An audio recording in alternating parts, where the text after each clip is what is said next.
हरिः ओम् श्रीगुरुभ्यो नमः हरिः ओम् ॐ पार्थाय प्रतिबोधितां भगवता नारायणेन स्वयं व्यासेन ग्रथितां पुराणमुनिना मध्ये महाभारतम् अद्वैतामृतवर्षिणीं भगवतीम् अष्टादशाध्यायिनी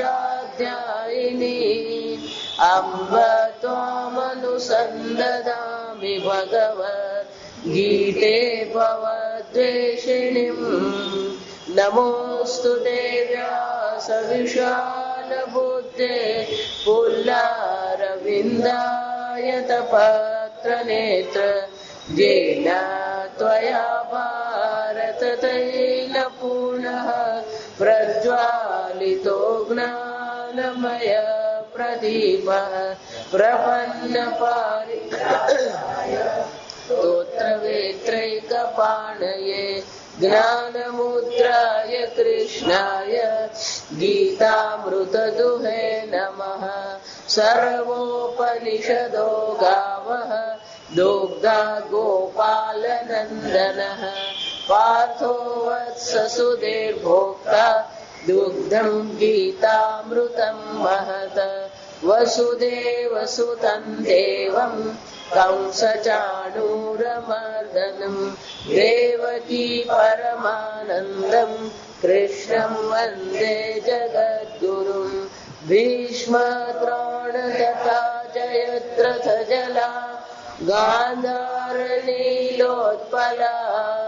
शल्यग्राहवती कृपेण वहनी कर्णेन वेलाकुला अश्वत्थामविकर्णघोरमकरा दुर्योधनावर्तिनी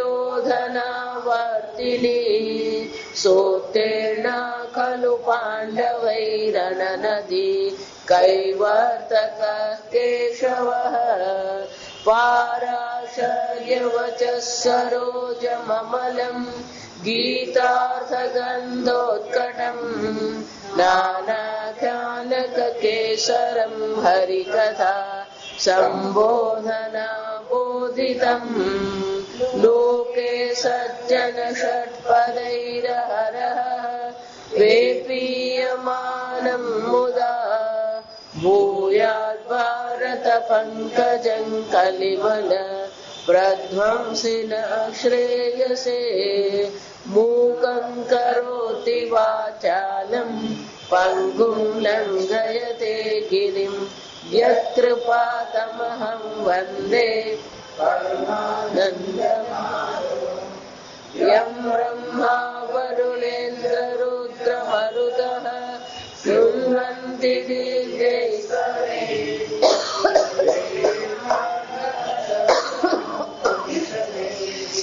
गायन्ति यं श्यामला ज्ञानावस्थितगद्गपेन मनसा पश्यन्ति यं योगिनः यस्यान्तं न विदुःसुरासुरगणाः देवाय तस्मै नमः।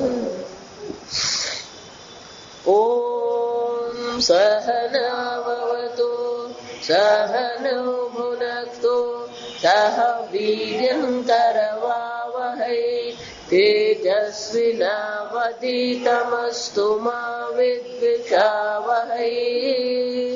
ॐ शान्ति शान्ति शान्तिः।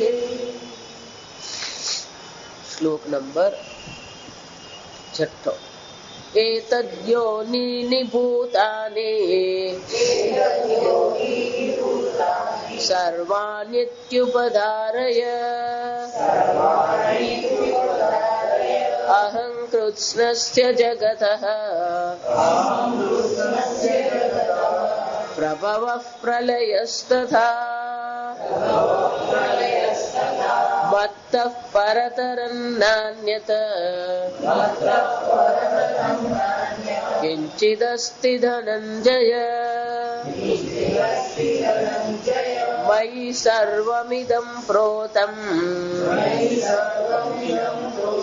સૂત્રે મણિગણા ઇવ.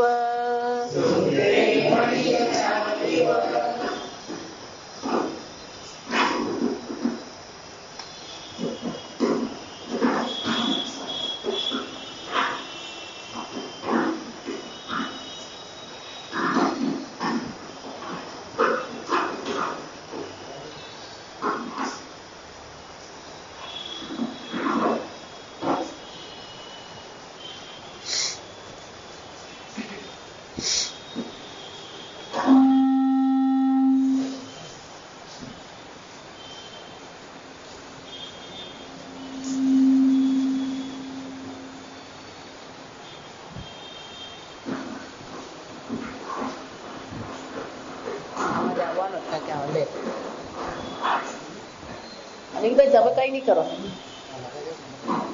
દગાવી દો પણ આ વાયર હલે એટલે અવાજ આવે ને.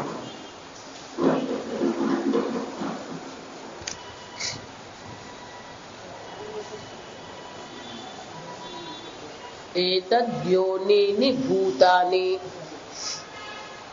ભગવાન કે છે આ બે યોનિઓ છે.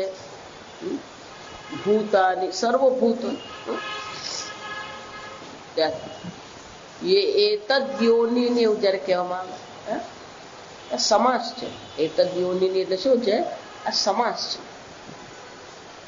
એતે પરા અપરે ક્ષેત્ર ક્ષેત્રજ્ઞ લક્ષણે પ્રકૃતિ યોનિ યેષામ ભૂતાનામ તાની એતદ યોનિની ભૂતાની. સર્વભૂતાની એટલે કે આ સર્વભૂતો જે છે એ ભૂતોની વિશેષતા શું છે? જેની આ બે યોનિઓ છે. એક પરા પ્રકૃતિ છે, બીજી અપરા પ્રકૃતિ. એક ક્ષેત્રજ્ઞ સ્વરૂપ છે, બીજી ક્ષેત્ર સ્વરૂપ છે. આ પરા અને અપરા ભગવાન કે છે આ ભૂતો જે સર્વભૂતો છે એની બે યોનિ છે. સમજો, આ સમાસ લોકો ખોટો અર્થ કરતા. સામાન્ય રીતે ભગવાન એમ કહી ગયા મારી શું કીધું? અષ્ટધા ભિન્ના મમ પ્રકૃતિ. મારી બે પ્રકૃતિ છે, પરા અને અપરા. ભગવાન કે છે આ મારી જે બે પ્રકૃતિ છે એ પ્રકૃતિ આ ભૂતો માટે યોની છે, કારણ છે.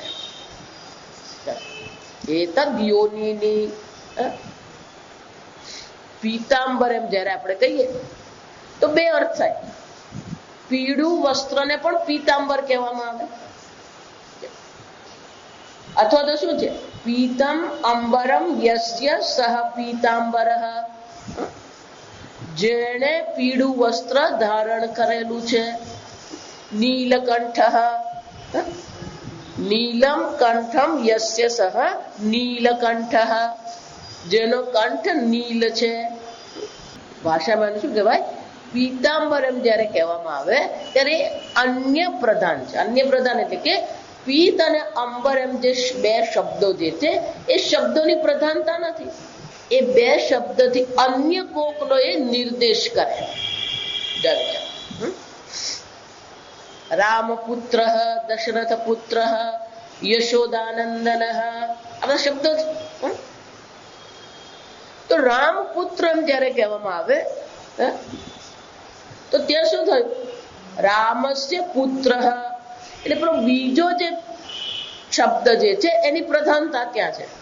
ઉત્તર પદ પ્રધાનતા. કેમ? એ કોનો નિર્દેશ કરે છે? પેલા પુત્રનો નિર્દેશ કરે છે. પણ કોનો પુત્ર છે? એ રામનો પુત્ર.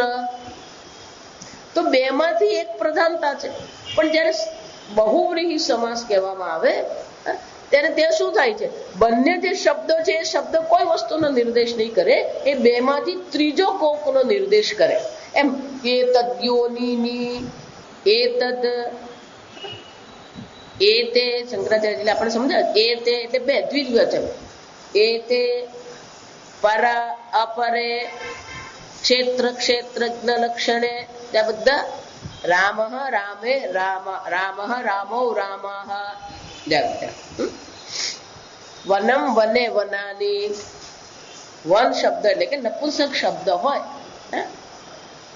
તો ત્યારે એની જયારે વિભક્તિ કરવામાં આવે ત્યારે શું કહેવાય? વનમ વને વનાની. વને એટલે શું થયું? દ્વિવચન. વને એટલે શું છે? દ્વિવચન. એ જ રીતે અહીંયા પણ ભૂત જે છે, ભૂતાની. વનમ વને વનાની. ભૂતમ ભૂતે ભૂતાની. એ તે બે. પછી શું કીધું? પર અપરે. ક્ષેત્રજ્ઞ ક્ષેત્ર લક્ષણે. બધે શું છે? દ્વિવચન. પ્રકૃતિ યોનિ યસ્ય. આ ભગવાનની જે બે પ્રકૃતિ છે એ બંને પ્રકૃતિ સર્વભૂતો માટે શું છે? યોનિ છે, કારણ છે. પરા પ્રકૃતિ પણ કારણ છે, અપરા પ્રકૃતિ પણ કારણ છે. એટલે ભગવાન કે છે આ સર્વ જે ભૂતો જે છે એનું કારણ આ બે પ્રકૃતિ છે. એતદ યોનિની ભૂતાની સર્વાણી ઉપધારયત. હે અર્જુન, તું નિર્ણય કર. ઉપધાર એટલે શું છે? તું નિર્ણય કર. તું નિર્ણય કર કે આ બંને જે છે શું છે? આ બે યોનિઓ દ્વારા આ સંપૂર્ણ જગતની ઉત્પત્તિ થઈ. ઉપધારય જાનીહી. હે અર્જુન, જાનીહ, તું જાણ. આમ અર્જુનને કહી રહ્યા છે એટલે આપણને કહી રહ્યા છે ભગવાન. સંપૂર્ણ જગત જે છે એ સંપૂર્ણ જગતની આ બે યોનિઓ છે, પરા પ્રકૃતિ અને અપરા. અપરા પ્રકૃતિ જડાત્મિકા છે, અષ્ટધા છે, ભિન્ન છે. પરા પ્રકૃતિ ચૈતન્ય સ્વરૂપ છે. આ બે મળીને શું કરે છે? આ સંપૂર્ણ જગતની ઉત્પત્તિ કરે છે. તો કે આ બે જે છે એ કારણ છે. તો કે ભગવાન તમે શું કરો? જો કોના જેવું? મમ્મીએ રસોઈ બને તો તું શું કરે? ભગવાન કે છે આ બે પ્રકૃતિ છે. પ્રકર્ષેણ કૃતિ યોગ્યત્વાત ઇતિ પ્રકૃતિ. પ્રકૃતિનો અર્થ શું થાય? પ્રકર્ષેણ કૃતિ યોગ્યત્વાત. સારી રીતે સર્જન કરવાની યોગ્યતા છે. ઘડા માટે માટી પ્રકૃતિ છે. તો આ જો સમજશો ને તો આ 7મો અધ્યાય સમજાય. કે 7મા અધ્યાયની પ્રતિજ્ઞા શું છે? યજ્ઞાત્વા ભૂયઃ અન્ય જ્ઞાતવ્યમ ન અવશિષ્ય. જેને જાણ્યા પછી બીજું કઈ જાણવાનું બાકી રહેતું નથી. અને આગળ ભગવાન કહી ગયા એમ આ જ્ઞાન દુર્લભ છે, દેખાય છે એટલું સરળ નથી. તો પ્રકૃતિ કોને કહેવામાં આવે? ઘડા માટે માટી પ્રકૃતિ છે. કેમ કે ઘડા બનવાની સંભાવના માટીમાં છે. કૃતિ યોગ્યત્વ એ રચના ઘડા બનાવવાની સંભાવના ક્યાં રહેલી છે? પોટેન્શિયલ કઈ અંગ્રેજીમાં? પાણીમાં ઘડા બનવાની સંભાવના છે, અગ્નિમાં છે, હવામાં છે, આકાશમાં છે નહીં. 5 મહાભૂતોમાંથી 4 મહાભૂતમાં ઘડા બનવાની શું છે? કોઈ સંભાવના નથી. માટીમાં છે, ધાતુમાં છે. ધાતુ પૃથ્વી જ કહેવાય આ સમજ. અને એટલા માટે ઘડાની પ્રકૃતિ કોણ કહેવાય? માટી ઘડાની પ્રકૃતિ. કારણ કે એમાં ઘડા બનવાની સંભાવના છે, એને જ પ્રકૃતિ કહેવાય. કૃતિ યોગ્યત્વ. આ સમજવા એનો અર્થ શું થાય? આ પ્રકૃતિ જે છે એ ઉપાદાન કારણ છે. ત્યારે પ્રકૃતિ એમ કહેવામાં આવે તો શું થયું? ઘડામાં માટીમાં ઘડા બનવાની સંભાવના છે. એટલે કે આ માટી એ ઘડાનું શું થયું? ઉપાદાન કારણ. તો આ બે યોનિઓ જે ત્યારે ભગવાન એમ કે છે આ મારી બે પ્રકૃતિઓ છે એ બંને આ ભૂતો માટે યોનિ છે, કારણ છે. એવો તું નિર્ણય કર, એવું તું જાણ અર્જુન. તો ભગવાન આ બે યોનિઓ જે છે એક પરાય પ્રકૃતિ છે, બીજી અપરા પ્રકૃતિ છે. પેલી પરા પ્રકૃતિ ચૈતન્ય સ્વરૂપ છે. જો બરાબર સમજજો, આજે બહુ મજાનું છે. ચૈતન્ય જે છે, પરા પ્રકૃતિ ચૈતન્ય છે. જો આપણે આગળ આ ચર્ચા થઈ ગઈ કે ચૈતન્ય જે છે એમાં જગતને બનાવવા માટેની કોઈ પણ પ્રકારની સામગ્રી ચૈતન્ય પાસે છે, નિર્વિકારી છે. આપણે જોઈ ગયા ચૈતન્ય તો નિર્વિકારી છે, એમાં કોઈ પ્રકારનો વિકાર શક્ય નથી. જો વિકાર નથી તો એ કારણ બની શકે નહીં. ચૈતન્ય સ્વયં કારણ બની શકે નહીં. એક માટી જે છે જેને ઉપાદાન કારણ કહીએ છીએ, એ સ્વયં ઘોડો બની શકે? માટી જાતે ઘોડો બની જાય નહીં, કારણ કે જળ છે. માટી જળ છે અને સ્વયં ઘોડો બની જાય નહીં. ચૈતન્ય સ્વરૂપ જે આત્મા છે એને પાસે જગત ઉત્પન્ન કરવાની કોઈ સામગ્રી, કોઈ શક્યતા નથી. જો એટલે વેદાંત જેટલું લાગે ને સર, એટલે આગળ જે કહી કે દુર્લભમ જ્ઞાનમ, અર્જુન આ જ્ઞાન કેવું છે? દુર્લભ છે. તો ચૈતન્યમાં શક્યતા નથી. અને જળ જેને આપણે પ્રકૃતિ કહીએ છીએ, જે જડાત્મિકા છે, આ પંચ મહાભૂત જે છે એ સ્વયં બની જાય. જો આજ મુશ્કેલી છે ને વૈજ્ઞાનિકો કહે છે કે આ સર્વ એનર્જી છે, શક્તિ છે, પણ શક્તિ સ્વયં કામ કરી શકે? એ લોકો શું માને? તો આપણે આ બધી છે ને આપણી આ સાસુઓની સિરિયલો જોયા કરીએ.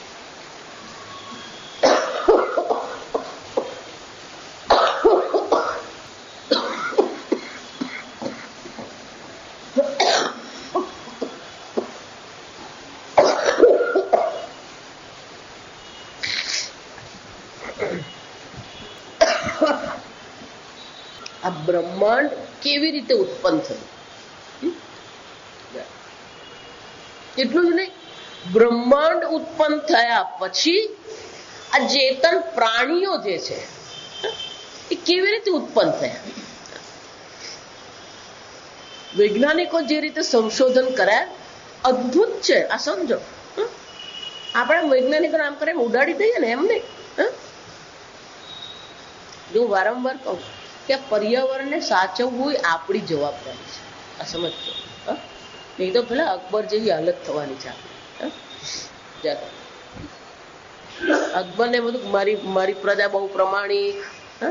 તો બિરબલ કે અકબર બહુ અભિમાન કરવાની કઈ જરૂર નથી, આ બધા હરખાત છે. અને બધાને શું કીધું? એક પાવાનું દૂધ હોજમાં નાખી જવાનું. સવાર જોયું તો શું છે? એક ટીપું દૂધ નહીં. હોજમાં દૂધ નાખવું એ દરેક પ્રજાને શું છે? જવાબદારી છે. એમાં પર્યાવરણ સાચવવાની જવાબદારી પણ કોની છે? આપણી છે. આ પૃથ્વીની દુર્લભતા આપણને ખ્યાલ જ નથી આવતી. અત્યાર સુધીમાં વૈજ્ઞાનિકોએ 4420 ગ્રહો શોધ્યા છે. આ સમજો. એટલે જેમ આપણું સૂર્યમંડળ છે એવા કેટલાય તારા મંડળ શોધ્યા એ લોકો. એમાં અનેક પ્રકારના ગ્રહો છે. પણ જેટલા પણ ગ્રહો શોધ્યા, પણ એમાં જીવની શક્યતા છે ખરી? પ્રાણીઓની શક્યતા છે? હજી સુધીમાં એકમાં પણ પ્રાણીને જીવવાની કે પ્રાણી ઉત્પન્ન થવાની સંભાવના જ નથી. હું એટલે તમને કહું ને વારંવાર કે ભગવાને સૂર્ય અને પૃથ્વીને એવી રીતે ગોઠવ્યા છે કે પૃથ્વી થોડીક નજીક હોય ને તોય નકામું થઈ જાય, અને થોડી દૂર હોય તો પણ શું થઈ જાય? રહી શકે નહીં. આ વિચાર. સૂર્યમંડળમાં સૂર્યનું જે ગરમી જે છે, સૂર્યનું જે ગુરુત્વાકર્ષણ છે, એને આધારે કેટલા અંતરે પેલો ગ્રહ હોય તો એમાં આ પ્રાણીઓની સંભાવના છે. પ્રાણીઓની સંભાવનામાં એક મુખ્ય વસ્તુ છે કે આ જળ જેને આપણે કહીએ એ 3 રૂપમાં હોવું જોઈએ તો પ્રાણીની સંભાવના છે. બરફ રૂપે પણ, એટલે ઘન રૂપે પણ હોવું જોઈએ, પ્રવાહી રૂપે પણ હોવું જોઈએ, અને વરાળ રૂપેના વાદળ.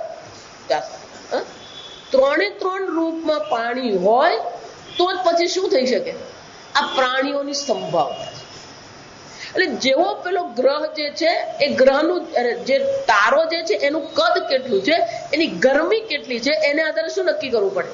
પેલો હેબિટેબલ ઝોન કયો છે. આ જેટલા પણ ગ્રહ શોધ્યા ને એમાંનો એક હેબિટેબલ ઝોનમાં આવતો જ નથી. આપણો સૂર્ય તો બહુ નાનો છે, આપણને ભલે મોટો દેખાતો હોય. આપણો સૂર્ય મધ્યમ કદનો તારો કહેવાય. એનાથી પણ વિશાળ તારાઓ છે. એ તારાઓના પણ ગ્રહ છે.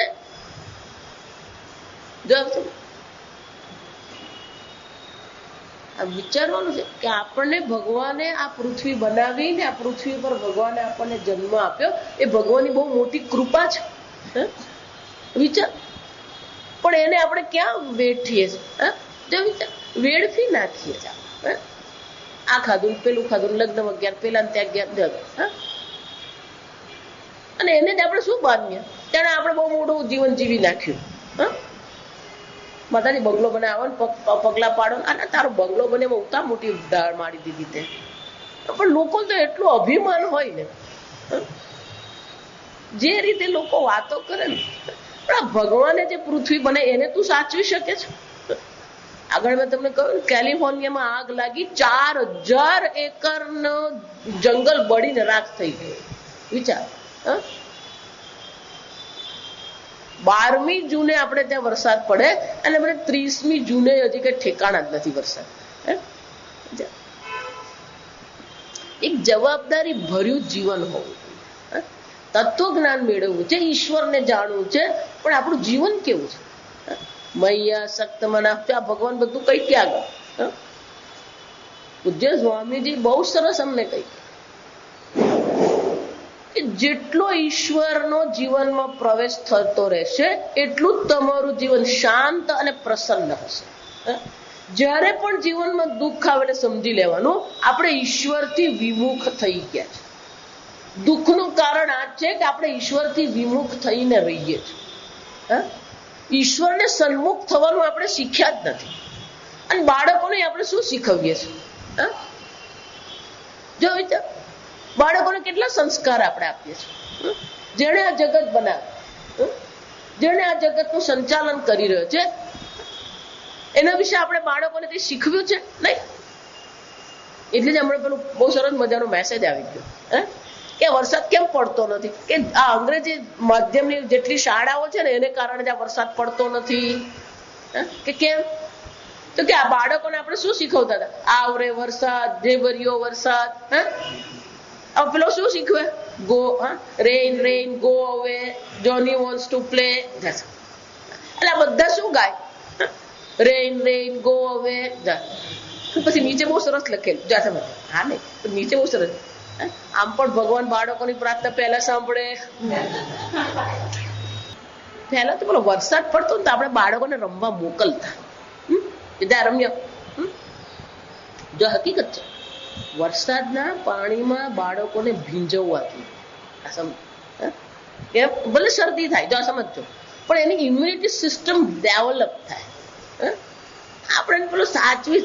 જો બહુ વર્ષો પહેલા એક ભાઈ હતા, આ ગુજરાત વિદ્યાપીઠ જે ખરું ને, અમદાવાદમાં ગુજરાત વિદ્યાપીઠ જે ખરું, એના આચાર્ય હતા મોહનભાઈ પટેલ. રિટાયર થઈ ગયા. એમને બાળકો સાથે બહુ મજા આવે. ભલે કોલેજમાં આચાર્ય હતા પણ એમને બાળકોને બહુ મજા પડે. પણ રિટાયર થઈને કરવું શું? એટલે એમને જ કોઈ સમાજમાં એક સ્કૂલ બનાવવાનો વિચાર કરે. એટલે કે મોહનભાઈ તમે આમ સ્કૂલ ચલો ને, કે હા ચાલો હું સ્કૂલ ચલું. ચાલો એટલે પછી સ્કૂલનું મકાન બનાવ્યું, પછી સ્કૂલ ચલું. એડમિનિસ્ટ્રેટર તરીકે મોહન દાદા બેઠ દીધા. દાદા ચલો એ જા. એટલે વરસાદ પડ્યો. વરસાદ પડ્યો ને એટલે રિસેસ હતી ને, વરસાદ પડ્યો. રિસેસ હોય ને વરસાદ પડ્યો એટલે પછી પૂછવાનું જ નહીં. જા એટલે હજી તો પેલી સ્કૂલ નવું ચાલે, એટલે 1 થી 5 ધોરણ જ હતું. એટલે બધા બાળકો શું કરે? કોઈ અંદર આવે જ નહીં. પેલો પટાવાળાએ બેલ માર્યો પણ કોઈ પણ બાળક શું કરવાનું? કોઈ અંદર જ નહીં આવે.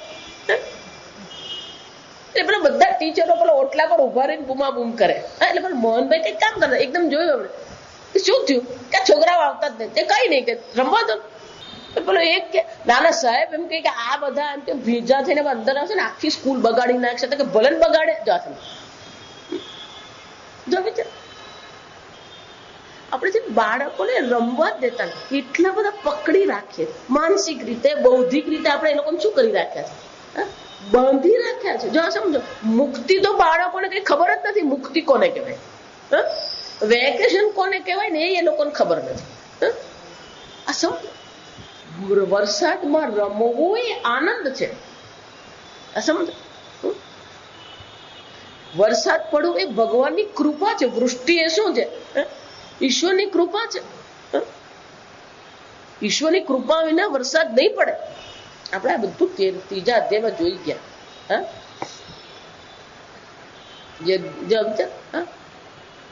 અન્નાદ ભવંતિ ભૂતાની પર્જન્યાદ અન્ન સંભવઃ યજ્ઞાદ ભવતિ પર્જન્યઃ યજ્ઞ કર્મ સમુદ્ભવઃ કર્મ બ્રહ્મોદ્ભવમ વિદ્ધિ બ્રહ્માક્ષરમ એવમ પ્રવર્તિતં ચક્રમ. અર્જુન, આ મારું જગત ચક્ર ચાલી રહ્યું છે, પણ આપણે બાળકોને આ ઈશ્વરના જગત ચક્ર વિશે કોઈ પણ પ્રકારની સભાનતા કેળવીએ છીએ ખરા? વિચાર, ઈશ્વર જીવનમાં કેટલો છે.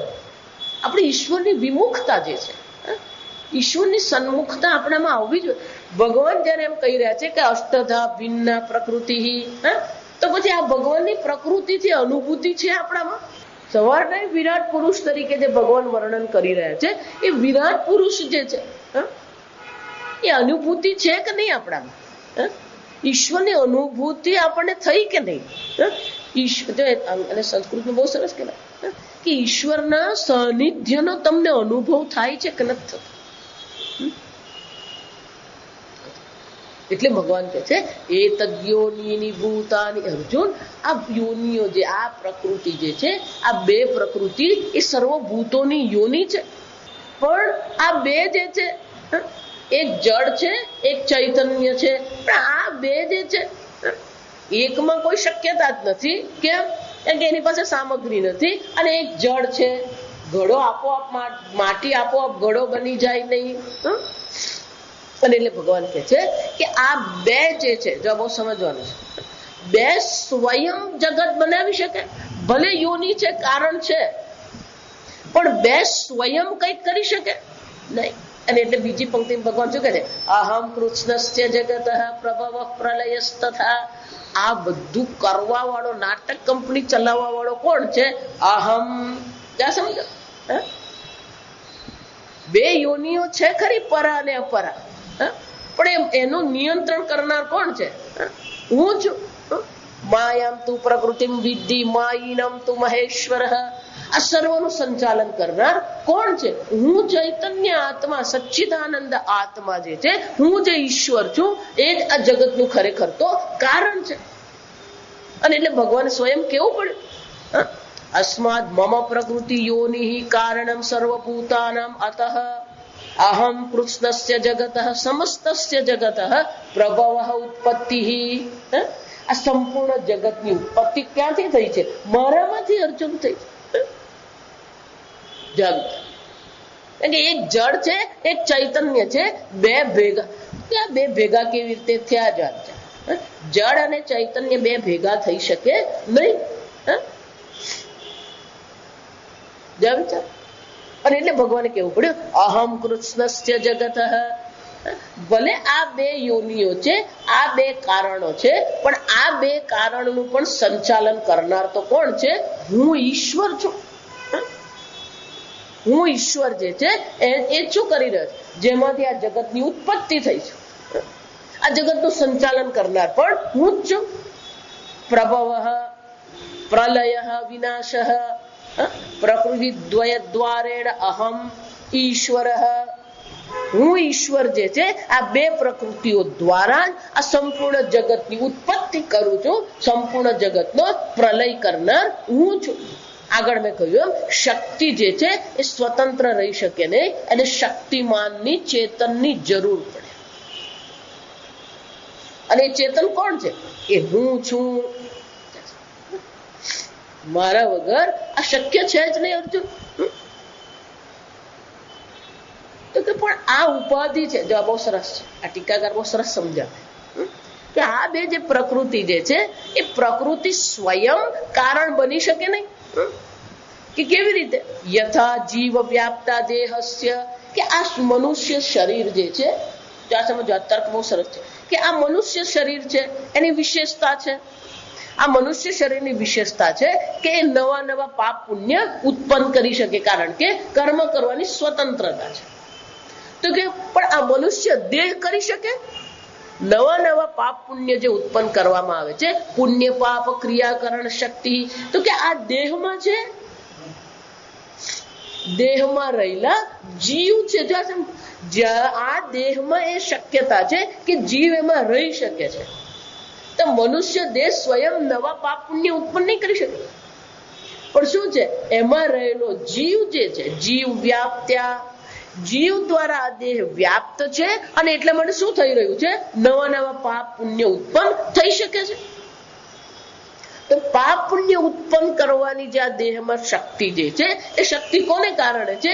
જીવને કારણે. એ જ રીતે જેમ યથા પિંડે તથા બ્રહ્માંડે, જેમ આ એક ઉપાધિમાં જીવની ચૈતન્યની હાજરીને કારણે નવા નવા પાપ પુણ્ય ઉત્પન્ન કરી શકાય છે, એ જ રીતે આજે સમષ્ટિ જે યોની જે છે, જેને પરા અને અપરા પ્રકૃતિ કહેવામાં આવે છે, એ અપરા પ્રકૃતિ અને પરા પ્રકૃતિ જે બે યોનિઓ જે છે, એ બે યોનિઓમાં જે ઈશ્વર જે રહેલો છે, એ ઈશ્વર શું કરે છે? સંપૂર્ણ જગતની ઉત્પત્તિ કરે છે, સંપૂર્ણ જગતનો પ્રલય કરનાર બને છે. અને એટલે કે છે યથા જીવ વ્યાપ્ત્યા દેહસ્ય પુણ્ય પાપ કારણ ક્રિયા શક્તિ, આ દેહની શક્તિ જીવ એમાં વ્યાપ્ત છે એટલા માટે છે. તથા એવ તસ્ય એવ સ્વર્ગાદિ ભોગ પ્રસંગ તતઃ તત ઉપાધિકસ્ય જીવસ્ય એવ તત કારણમ. નવા નવા કર્મ કરવાની પણ શક્તિ અહીંયા છે. એટલું જ નહીં, નવા નવા ભોગ, સ્વર્ગાદિ ભોગ કરવાની શક્તિ પણ કોને કારણે છે? આ જીવને જ કારણે. આમ કર્તૃત્વ અને ભોક્તૃત્વ જે છે આ દેહમાં જે દેખાઈ રહ્યું છે, જો આપણે આગળ ચર્ચા કરી કે પ્રાણીઓમાં કર્તૃત્વ નથી, ભોક્તૃત્વ છે, ભોગ કરી શકે છે, પણ નવા કર્મ ઉત્પન્ન કરવાનું કર્તૃત્વ છે એનામાં નહીં. તથા એવ દ્વય ઉપાધિકસ્ય મમ સર્વજ્ઞસ્ય, હું જે ઈશ્વર છું જે સર્વજ્ઞ છે, સર્વ જગત જનકત્વમ, આ સંપૂર્ણ જગતનો ઉત્પત્તિ કરવાનું જે સામર્થ્ય છે, એ સામર્થ્ય કોણ છે? સામર્થ્ય કોને કારણે છે? મારા કારણે છે. અહમ કૃષ્ણસ્ય જગત, આ કૃષ્ણસ્ય એમ કઈ સમસ્તસ્ય નો શું થઈ ગયો? પછી કશું બાકી નહીં રાખવાનું. સમજો, જીવ અને શિવ તો આપ ઈચ્છા એ થયા, રચી પર પંચ 14 લોક કીધા. આ ઈશ્વરની શક્તિ છે, ઈશ્વરના સંકલ્પ માત્રથી આ જગતની ઉત્પત્તિ છે. આ ઈશ્વરની જે શક્તિ જે છે, સમજો. આજે એક તમને મુદ્દો કહી દઉં. આ કુંડલીની શક્તિ જે કહેવામાં આવે, એને પેલું સર્પાકાર કહેવામાં આવે. ખરેખર એ ભગવાનની આ શક્તિ છે. પછી એ લોકો એનું નામ શું આપી દીધું? પેલું કુંડલીની શક્તિ. અને એ શક્તિને સર્પ રૂપે બતાવે. આ સર્પ રૂપે બતાવવા પાછળ પણ કારણ છે. સાપ જે છે એની પાસે હાથ અને પગ નથી. જો વિચારી જો, છતાં પણ એનામાં જે શક્તિ છે, હાથ અને પગ વગર પણ એ તમને પણ શું કરી શકે? વિચાર, પછાડી શકે છે. એટલે વ્યક્ત કોઈ કર્મેન્દ્રિય એની પાસે નથી. જો એવું જ આ તમે વેલ જુઓ ને, સ્પર્મ વેલ ધારો કે 150 ફૂટ લાંબી, આ વિચાર, પાણીમાં, દરિયાના પાણીમાં એ તરે છે, 150 ફૂટ છે અને કેટલાય ટનની એ હોય. પણ ભગવાને એની એવી શક્તિ આપી છે કે આખી નાખી સ્પર્મ વેલ પાણીમાં ઉછળે, અને ઉછળે એટલે કેટલાય ફૂટ એ ઊંચી જાય. જો વિચાર, પૃથ્વી હોય ને તો પૃથ્વીના આધારે આપણે કૂદી શકીએ, તો પાણીમાં એવું તો કોઈની પાસે છે જ નહીં આધાર. અને છતાં પણ તમે એને જુઓ ને, કેટલી સ્પર્મ, એ પણ પરિવારમાં રહેવા વાળું પ્રાણી, એકલું નહીં હોય. 15, 25, 40 બધી. એટલે જ કીધું, આ પેલી ચેનલ જો ને, ડિસ્કવરી ચેનલ ને નેશનલ, આ બધું જોવા મળે ને, અદભુત ઈશ્વરની જે સૃષ્ટિ જે છે ને, એને આશ્ચર્ય લાગે. અને એક સાથે બધી સ્પર્મ વેલ શું કરતી હોય, એ દરિયાના પાણીમાંથી ઉછળે અને પછી પાછી પડે. ક્યાંથી આવી એ શક્તિ એના? સર્પ પણ તમે જુઓ ને, એની જે શક્તિ છે, આશ્ચર્ય લાગે આપણને. કોઈ કર્મેન્દ્રિય તો છે જ નહીં એની પાસે. કર્મેન્દ્રિય વગર પણ એક ક્રિયા કરી શકે. જો ખરી શક્તિ આને કહેવાય. એ શક્તિનો પુંજ છે. સર્પ એ શું થઈ ગયો? એ શક્તિનો પુંજ છે. એ જે રીતે દોડે અને જે રીતે અજગર પણ માણસને જે રીતે પકડે ને, એક વાર માણસને જો એને પકડી લીધો તો કોઈની તાકાત નથી કે આપણે એને છોડાવી શકીએ. શક્તિ છે આ ભગવાનની શક્તિ. સમસ્ત જગતને આપણે કંઈક કરવું હોય તો થોડી શક્તિની જરૂર પડે. તો સમસ્ત જગતને ઉત્પન્ન કરવું છે તો ભગવાનની શક્તિ કેવી છે? જો વિચાર. એટલે શું કહે છે? સર્વજ્ઞ સર્વશક્તિ. આ ઈશ્વર કેવો છે? સર્વજ્ઞ છે, સર્વને જાણનારો છે. સર્વશક્તિ એ કેવો છે? સર્વશક્તિ છે. સર્વ પ્રકારની શક્તિ એ ભગવાનમાં છે. સર્વ જગત જનકત્વમ યતઃ, એ જ પરમાત્મા છે. સો કામયત બહુશ્યામ પ્રજાયે. જો તૈત્રીયોપનિષદમાં જોઈ ગયા, એ ઈશ્વરે જ ઈચ્છા કરી હું અનેક બની જાઉં. અસૃજત. અને શું કર્યું? આ જગતની ઉત્પત્તિ કરી. એને સંકલ્પ માત્રથી જે જગતની ઉત્પત્તિ કરે. આપણે તો 25 જાતના સંકલ્પ કરીએ અને એમાંથી કેટલા સંકલ્પ આપણા પૂર્ણ થાય ને એ ઉપરવાળો જાણે. જેટલા લોકો પોતાને બહુ ડાયા માનતા હોય ને, સમજ, જાત જાતના સંકલ્પ આપણે કરતા જ ફરીએ. આમ કરવું, પેલું કરવું છે, અહીંયા જવું, એ સંકલ્પમાંથી સંકલ્પની પૂર્ણતા કેટલી છે આપણી? આપણે સંકલ્પને નિર્ણય કરવો. જો રામદેવ બાપા આવે ને, બધા નિર્ણય કરે, રોજ મારે યોગાસન કરવું છે. ઈશ્વર કોણ છે? સંકલ્પ માત્રથી આ સંપૂર્ણ જગતની ઉત્પત્તિ કરનાર છે. સોખામયત. એમણે ઈચ્છા કરી બહુશ્યામ પ્રજાયેતિ શતપોતપ્યત શતપસ્તત્વા ઇદગુમ સર્વમ અસૃજત. એમણે ચિંતન કર્યું અને શું કર્યું? ઇદગુમ સર્વમ, આ સર્વની ઉત્પત્તિ એમણે કરી. પણ કે આ ભગવાન જે છે કોણ છે? અનંત શયન. આ કેટલી સહજતા છે. સર્જન કરવા માટે ઈશ્વરને કોઈ પ્રયત્ન નથી. સહજતા છે. એ સહજતા બતાવવા માટે શું કહેવામાં આવે? આ ભગવાન યોગ નિદ્રામાં છે. એ સહજતા દર્શાવવા માટે શું છે? ભગવાને આંખ ખોલી અને સર્જન થઈ ગયું. ભગવાને આંખ મીચી દીધી, પ્રલય થઈ ગયો. આંખ ખોલવામાં અને આંખ બંધ કરવામાં જેટલો તમારો પ્રયત્ન છે એટલો જ ભગવાનને આ કોટી બ્રહ્માંડ ઉત્પન્ન કરવા માટેનો પ્રયત્ન આવશ્યક છે. ભગવાન કે છે આ ભલે મારી બે યોનિ, આ બે મારી પ્રકૃતિઓ છે, આ ભૂતો માટે આ બે યોનિઓ છે, પણ એનું સંચાલન કરનાર એ કોણ છે? હું છું. અહમ કૃષ્ણસ્ય જગત. કૃષ્ણસ્ય નો અર્થ શું થાય? સ્થૂલસ્ય સૂક્ષ્મસ્ય કારણસ્ય ચ સર્વસ્ય જગત. આ સ્થૂલ જગત જે છે, આ સૂક્ષ્મ જગત જે છે, અને જે કારણ જગત જે છે, એ ત્રણે ત્રણનું કારણ હું છું. આ સ્થૂળ શરીર, જો આપણે તો સ્થૂળ શરીર આશ્ચર્ય લાગે છે. જે પ્રકારે સ્થૂળ શરીર કામ કરી રહ્યું છે એ પણ આપણા માટે શું છે? આશ્ચર્ય જ છે. હૃદય જે રીતે કામ કરે, આંખ જે રીતે કામ કરે, આ શરીરના એક એક અંગ એ આશ્ચર્ય જ છે આપણા માટે. તો એક સ્થૂળ શરીર જો આશ્ચર્ય છે, તો સંપૂર્ણ બ્રહ્માંડને તો પૂછવું જ શું? જે રીતે સૂર્ય કામ કરે, ચંદ્ર કામ કરે છે, તારા, મંડળ, ગ્રહ, નક્ષત્ર, નિહારિકા, અને આ તો એક બ્રહ્માંડ છે.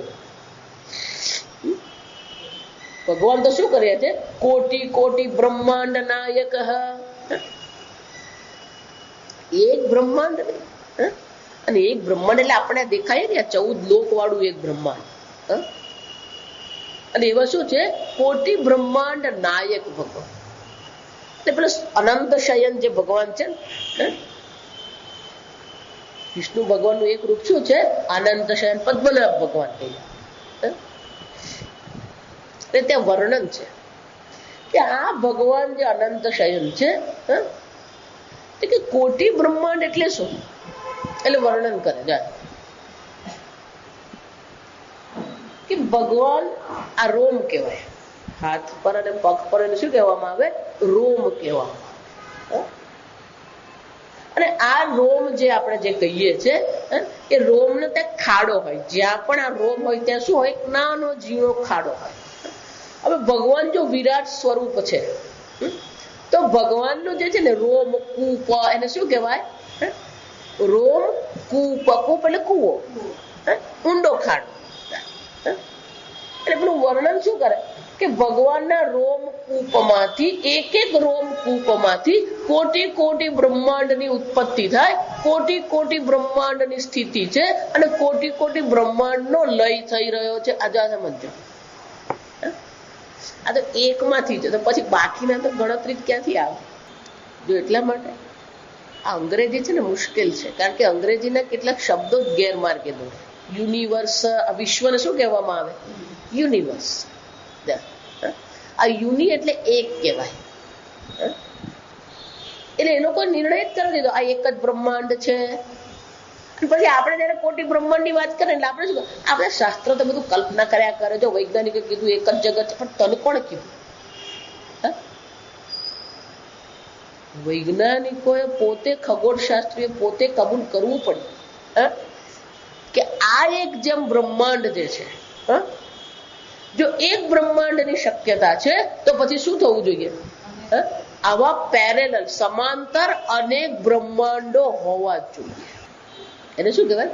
એટલે શું કહે છે? હવે યુનિવર્સ નહીં કહેવાનું, મલ્ટીવર્સ. સમાંતર અનેક બ્રહ્માંડો છે અને દરેક બ્રહ્માંડની પોતાની વિશેષતાઓ છે. અને એટલે ભગવાન શું કહે છે? કૃષ્ણ. જો આ કૃષ્ણ છે શબ્દ સમજવાનો, એટલે આ લાગુ કરું છું. આપણું તો કૃષ્ણ સર્વ એટલે શું? આપણું સર્વ જો આપણું સર્વ કોને કહેવાય? ઘરમાં પેલા લગ્ન નીકળે ને એટલે પેલું લિસ્ટ બને. લિસ્ટ બને ને પછી ઘરના પેલા વડીલ હોય ને પૂછે, એટલે બધાનું નામ લખાઈ ગયું? જા સમજ. બધાને એટલે કોણ? આખા વલસાડ? હા પપ્પા બધાનું લખાય, બધાને કંકોત્રી મોકલી દીધી. બધા એટલે કોણ? આખા વલસાડને કંકોત્રી મોકલી દે. આપણા બધા એટલે શું? અને એમાંય પાછા બધાને મોકલી એટલે શું? કેટલાકને રૂબરૂ આપવા જવાનું, કેટલાકને કુરિયરમાં મોકલી આપવાની. કોને સર્વ કહીએ આપણે? જો વાતચીતમાં જ હોય છે. આપણું તો સર્વની સમજ પણ કેવી છે? અલ્પ છે. પેલો એપાર્ટમેન્ટમાં રહેતો હોય ને, 10 માળનું એપાર્ટમેન્ટ હોય, દરેક માળ પર 6 ફ્લેટ હોય, તો આખા એપાર્ટમેન્ટમાં કેટલા ફ્લેટ થયા? 60 થયા. ઘરમાં લગ્ન નીકળે, 60 ને ઘેર કંકોત્રી પહોંચે. સોસાયટીમાં રહેતો હોય, 50 બંગલા હોય, ઘરમાં લગ્ન આવ્યા, 50 ને કંકોત્રી પહોંચે? જરાય નહીં. જો આ વિચાર, એટલે જ કહું, એક ગામડાની જે સંસ્કૃતિ હતી ને બહુ અલગ હતી અને મજાની હતી. ઘરમાં લગ્ન આવે એટલે 3 દિવસ ગામનું રસોડું શું થઈ જાય? બંધ.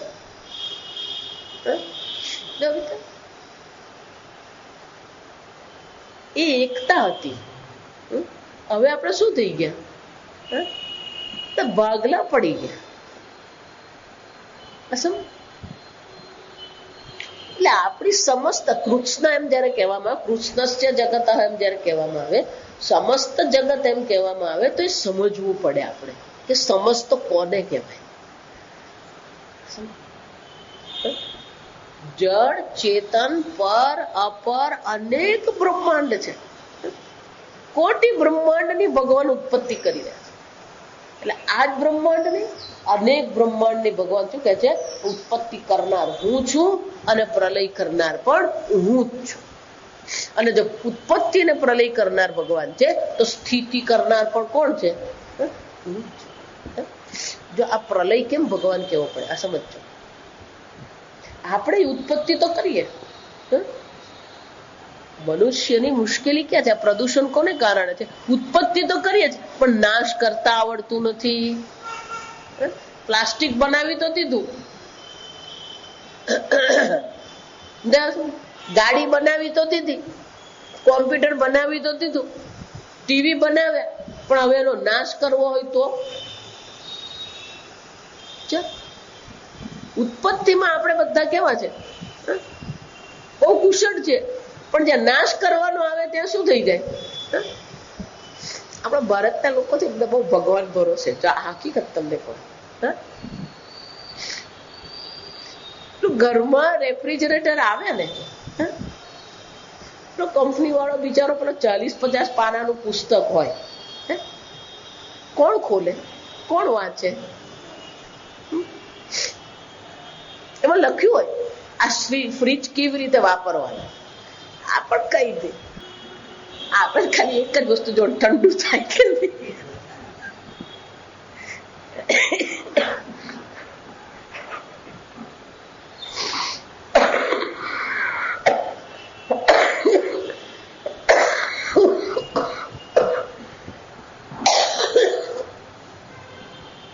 છૂટો જ પડતો એને પ્રેમ થઈ ગયો.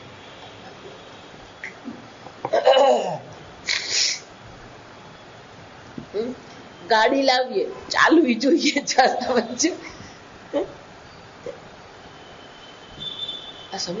રેફ્રિજરેટર હોય કે ટીવી હોય કે ઘર હોય, આ દરેક સાધન છે. એટલા માટે જ આપણે તો તકલીફ એ છે કે પેલું રેફ્રિજરેટર બગડી જાય પછી શું કરવું કઈ ખબર જ નહીં હોય. કોઈ પેલી ચોપડી ખોલી જ નહીં હોય. જો ખરેખર ચોપડી ખોલીને વાંચ્યું હોય તો ઘણા બધા જે રેફ્રિજરેટરની સમસ્યાઓ થાય ને તો આપણે જાતે જ શું કરી શકીએ? હલ કરી શકીએ. એટલે મેં બધું ભગવાન ભરોસે જ ચાલતું હોય. અને આપણે ભારતના લોકો બહુ મજા, 15 વર્ષ રેફ્રિજરેટર વાપરે. જો આ સમજો. અને પેલા કંપની વાળાએ 5 વર્ષનું કીધું હોય. 5 વર્ષની ગેરંટી એનો અર્થ થયો કે આ રેફ્રિજરેટર 5 વર્ષ ચાલે, પણ પેલો 15 વર્ષ વાપરે. 15 વર્ષ વાપર્યા પછી પેલો નવું લાવે ને પેલું જૂનું વેચે. અને વેચે ત્યારે શું થાય? 2000 રૂપિયા આવે. બુદ્ધિ ભારતના લોકો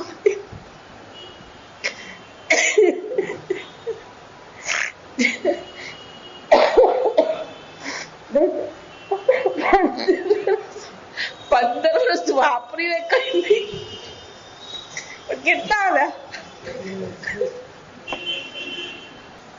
બહાર તો કે 2000 નહીં મળે. આ સમજો.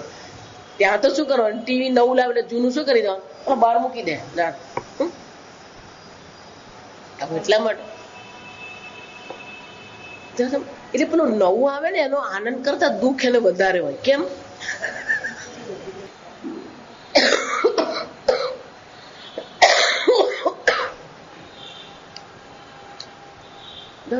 એટલે ઉત્પન્ન કરતા આપણને આવડે, પણ પ્રલય કરતા આવડે છે આપણને.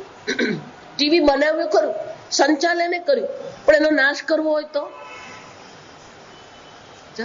ભગવાન કોણ શું કે છે? પ્રભવ પ્રલયસ્તથા. આ પ્રલય કરવાનું સામર્થ્ય પણ મારામાં છે.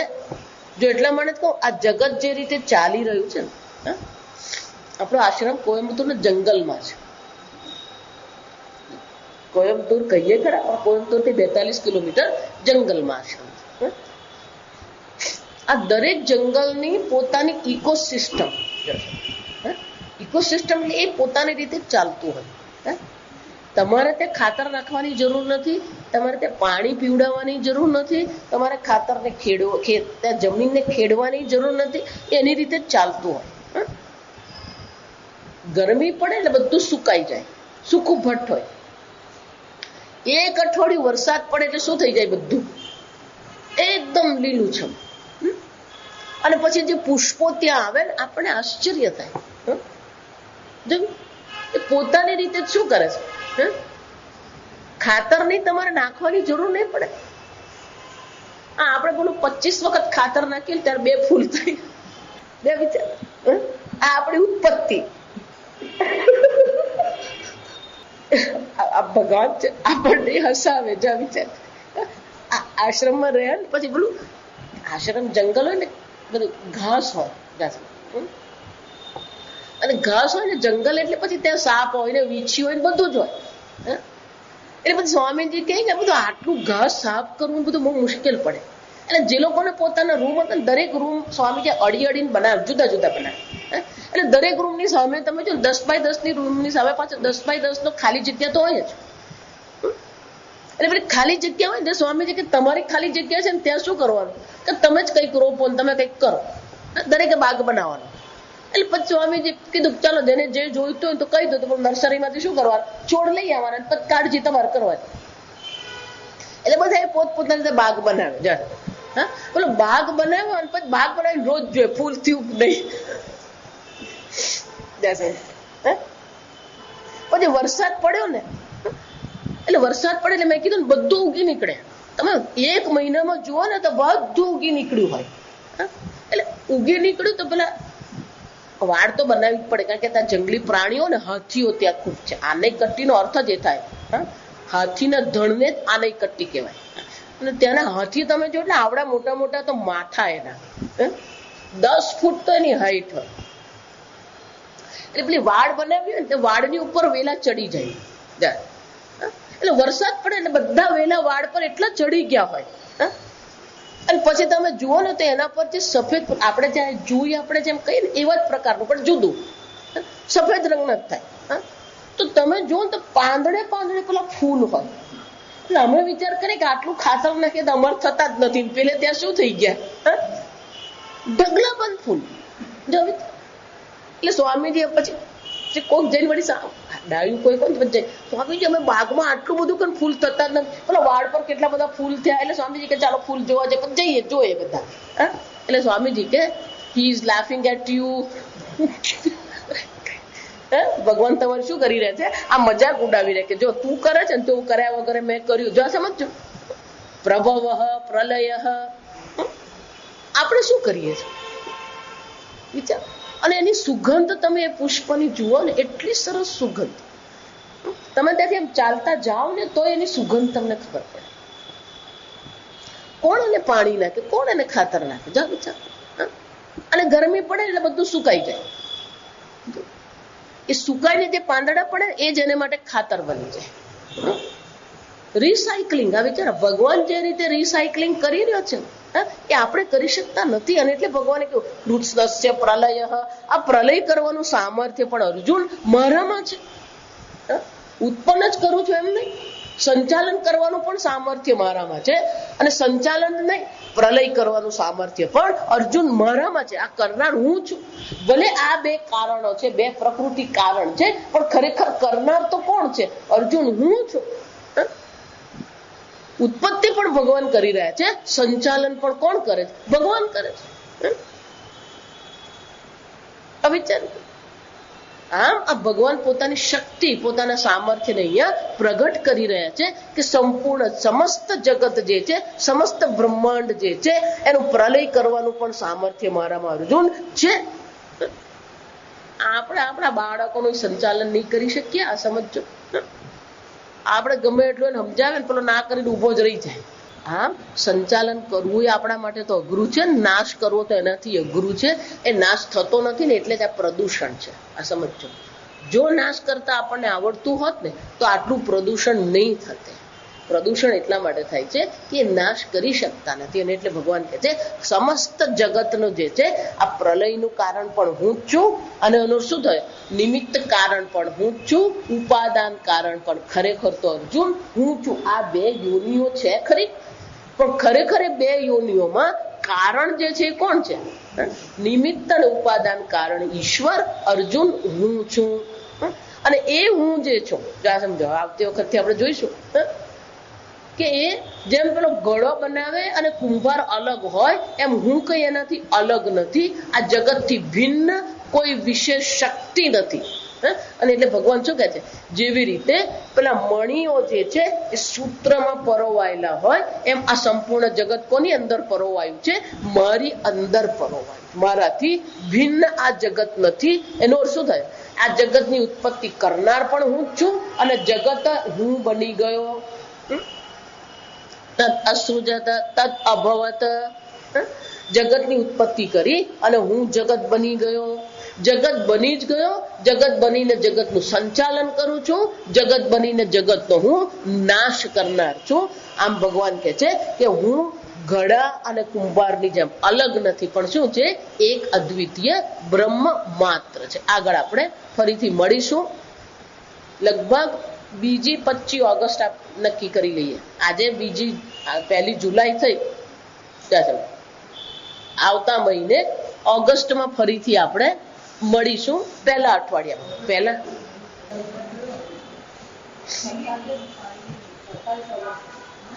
27 ઓગસ્ટ છે ને, આ તો 2 ઓગસ્ટની વાત. હા, પહેલું અઠવાડિયું ઓગસ્ટના પહેલા અઠવાડિયામાં ફરીથી આપણા પ્રવચનો રહેશે. અને આ સ્થાન બધાની વચ્ચે છે, એટલે આ સ્થાન આપણે બરાબર છે, અહીંયા જ આપણે રાખીશું. સવારે પણ પ્રવચન અહીંયા જ રાખીશું, સાંજે પણ પ્રવચન અહીંયા. એટલું જ એક ઈચ્છા છે કે આ નવું બની જાય ને જરાક સારું પડે. હું ભગવાનને પ્રાર્થના કરી, પેલા પ્રિન્સિપલ કહેતા જ હતા કે પાસ તો થઈ ગયું છે, પણ આપણે ત્યાં સરકારમાં પાસ થવું કોને કહેવાય આપણને ખબર છે.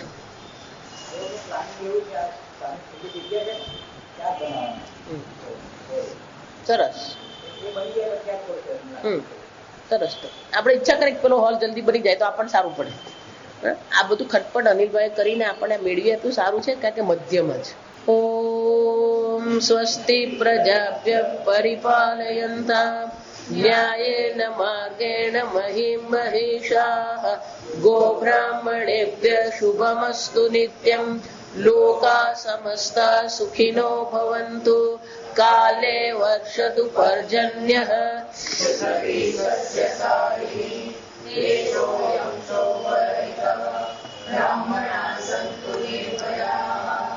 ઓમ સર્વેષાં સ્વસ્તિર્ભવતુ સર્વેષાં શાંતિર્ભવતુ સર્વેષાં પૂર્ણં ભવતુ સર્વેષાં મંગલં ભવતુ સર્વે ભવन्तુ સુખિનઃ સર્વે સन्तુ નિરામયાઃ સર્વે ભદ્રાણિ પશ્યन्तુ મા કશ્ચિદ દુઃખભાગ ભવેत्.